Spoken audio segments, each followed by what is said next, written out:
your boy. Okay. First post credit scene. Right.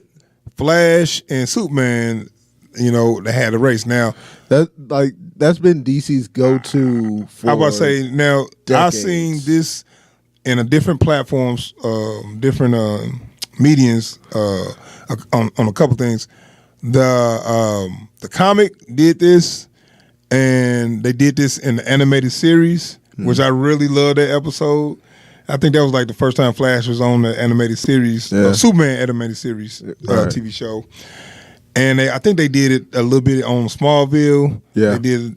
So it's always been an ongoing thing. Superman and Flash always had a race to see who's the fastest. They even did a version of that on the current Flash TV show with Supergirl instead of Superman. Oh, yeah, did they? Yeah. And it's always noted that Flash is faster than Superman. Yeah. But the race was like for charity or whatever. Yeah. Yeah, so it's like, we just have a little charity. They actually did that in the animated series. They did it real well in the animated series. And, it's just kind of a cool little shout out to, I think it was just a shout out to the fans. Oh, yeah, we threw this in here or whatever. But I was wondering, like, would that make a Flash go back to, could they use that to do the Flash paradox? Or I guess the, what's the name got to come? The Reverse Flash got to come. Yeah, I don't know. I was just saying because if Flash was gonna outrun Superman, wouldn't he be like? Couldn't he enter the Speed Force and not know and all that shit? See, now you're bringing logic into this, and that's dangerous. Well, they just kind of did, and it was just made for laughs. I don't think they're gonna go nowhere with it. Right. It was kind of cool, and I'm thinking like, it was a cool little shout out or whatever. Right. And it makes me not kind of like Ezra Miller a little more because the reason why I said that because he said that little joke and that little joke was like it was flat for me. What was that joke? No, because he was saying that it was something he had a fear of or something.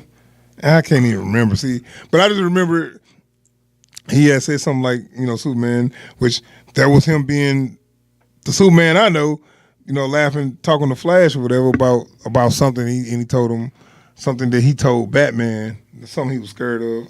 Can you remember? Nah. Brunch. The brunch thing. All right, so it wasn't nothing he was scared of. It was just he didn't understand brunch. But Batman said something about if I went and you take us all out to brunch. So that was a little quick scene. It was paid for laughs, and like I said, it was actually a real good version in the animated series. Yeah, that where the whole episode was just them racing or whatever. It was fun. So move on to the real post credit scene. So I guess they're gonna keep Jesse Eisenberg as Lex Luthor, man. Yeah. Okay. So let me set the scene up. They showed your boy Deathstroke. First, I wasn't sure who that was from the jump. Like I caught a glimpse of his silhouette. I'm like, that's my boy. That's my boy. And I was like, is that? Because don't he got like the little tassel or something on his usually on his mask or something? Yeah. Right, so I saw that kind of like flapping in the wind or whatever. They showed like a little POV shot. Well, I saw the general outline of one of his shoulder plates. Yeah, and the sword sticking up, and I'm like, I think that's my boy. Right. I think that's him. And then when they finally showed him, man. Right, and one thing I'm gonna give Jesse Eisenberg is at least with the bald head and cleaned up and not acting like a psycho. Right, he's not.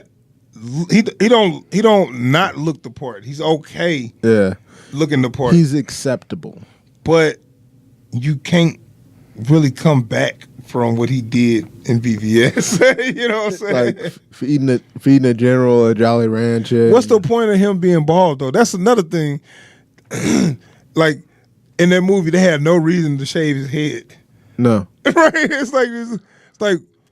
Why did you have? It was literally just so that he could be bald. Look like Lex Luthor, and it was like you had no reason to do it. He just got to jail and they shaved his hair. Like why?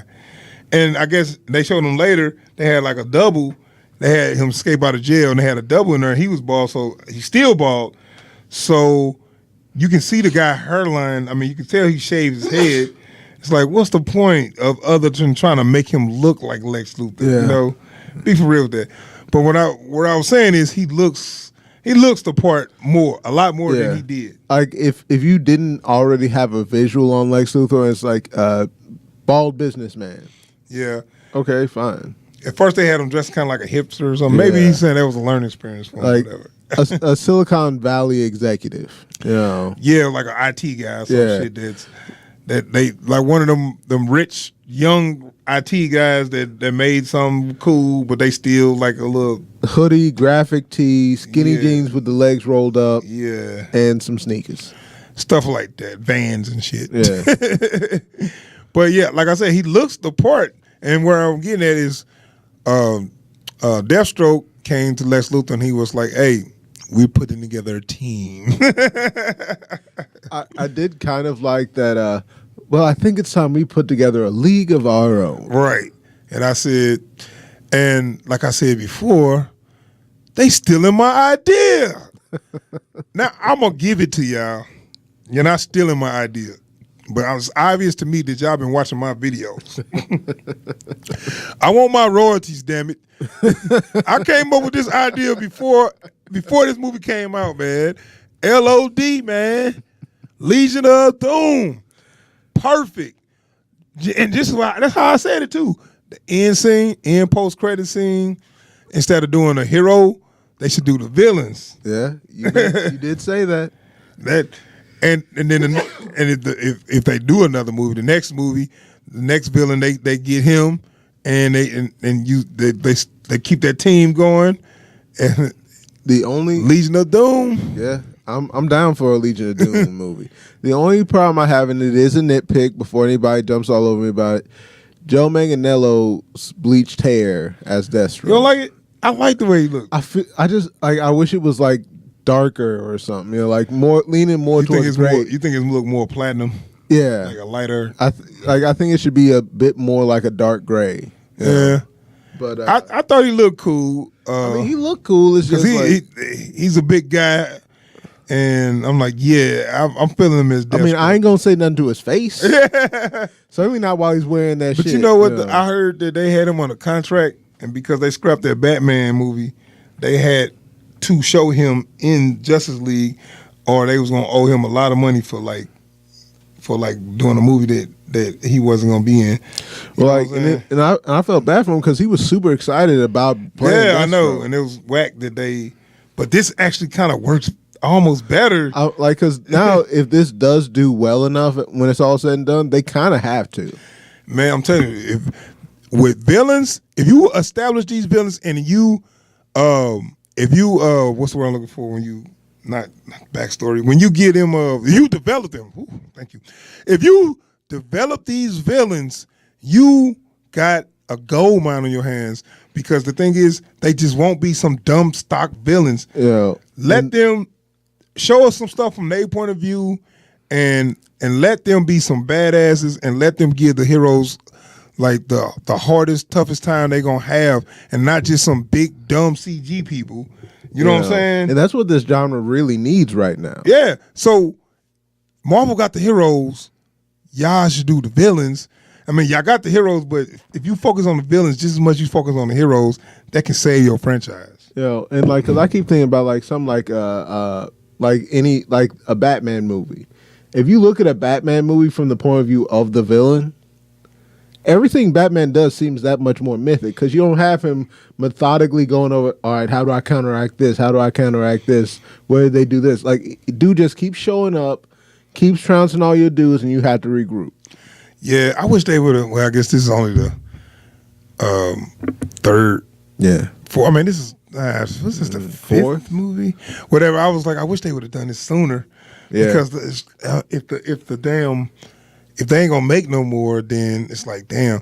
But the thing is, it's say if they develop these villains, right, and then if they do the next Justice League movie, and then they come to them with like, they basically beat the fucking heroes. Yeah. And like in a well methodical planned way or whatever, it's believable. Yeah. Because they've been not only been scoping out the heroes, they're learning them and figuring out how to beat them, and they took their losses, and now they learn from their mistakes.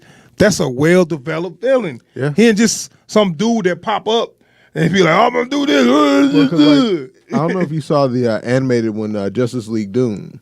The great thing about that was, like, you got to see the Justice League beating these villains. You got to see them, like, going over, like, I do this, it doesn't work. Was that the one when he had a plan to beat all the members? Yeah. Okay, yeah. That they stole from Batman. Right. But it's like, you've been going after this guy for this long. You've been going after her for this long. Yeah, they could do something like that. If we pool our resources, we can take them all out.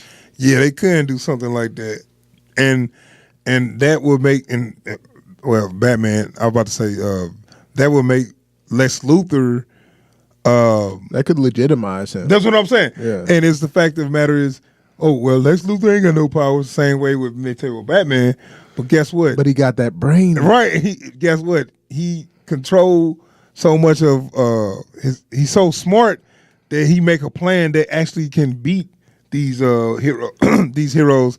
Then, like you said, that legitimizes that. And his thing has always been he doesn't think like normal people. And same thing with Batman. Same with Batman. Right. So like when he looks at that situation, he doesn't see, Superman's invulnerable. We can't do nothing. It's like no. I've been watching. You can't do nothing to this. You can't do nothing to this. And if you make this, and this happen at the same time, he don't even care what you do. And not only that, he can come up with a plan to make him beat his own self. Yeah. You know what I'm saying? Things like that, you know? So I'm looking forward to them if they do.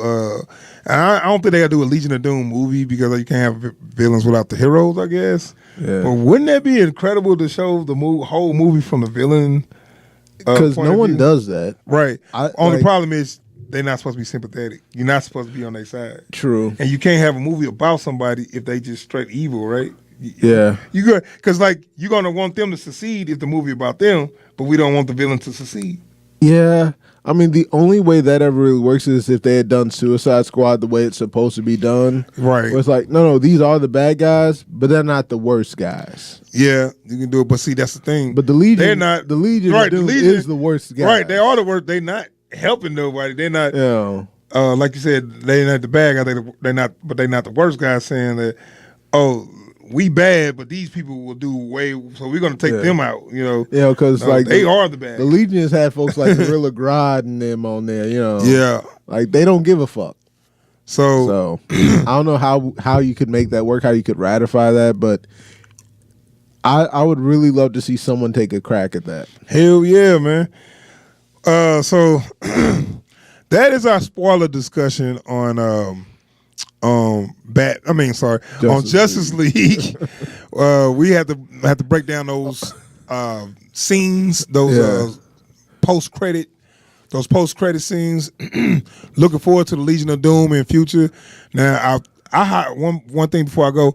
I thought that they was gonna replace Jesse Eisenberg as Lex Luthor because I seen somebody had a thumbnail up and they was like post credit discussion on Justice League and they had a picture of Lex Luthor, but they had a little comic version of him or whatever.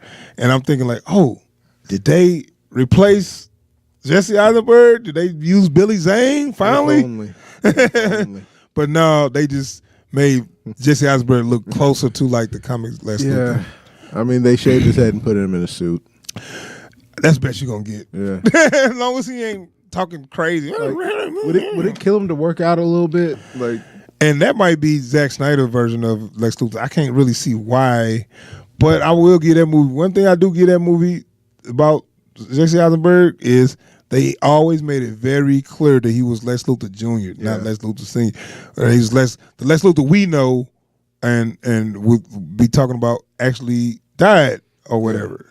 This is his son. Allegedly. Right, but this is his son. He made it clear that I'm the son of the person that you remember. Hopefully, at some point, we see a picture of Billy Zane as Alexander Luthor Jr. Yeah, like just like in memoriam or something. Right, and yeah, we don't want to keep going on about it, but all right. So that's our spoiler discussion on Batman Unite the League. I mean, Justice League. That's our spoiler discussion on Justice League, man. We're gonna move on.